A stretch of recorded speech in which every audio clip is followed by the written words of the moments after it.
here. It's Tuesday and we're back on the Bridgeport.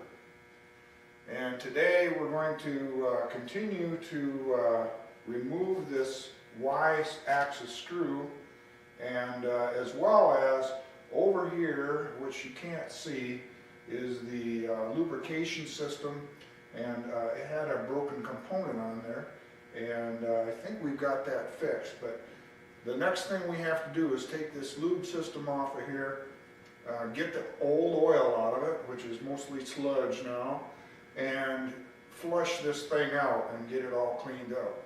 If anyone out there has any ideas of the best way to flush one of these systems out, I'd sure appreciate hearing your comments. Some of you have already been there and done that, so let me know. Yeah, this is what it looks like underneath the table when we've got years and years of buildup and gunk on this thing. This is the part of it that's not much fun. Ooh, look at that, it looks like grease. Yeah, yuck.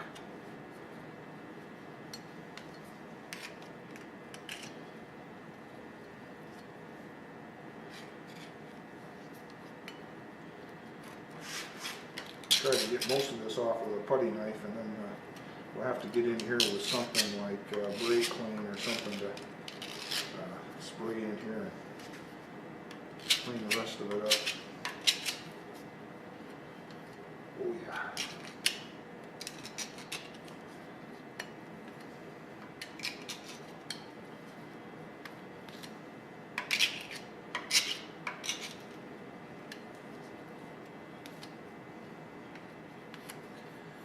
These are the lube lines here, and I'll try to flush some kind of liquid through them, fuel oil or something like that, and to try to clear them out. And down here we're out of sight.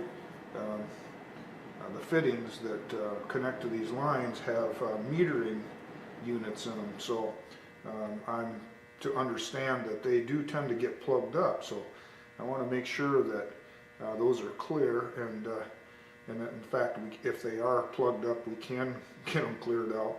Otherwise, we'll have to buy new ones.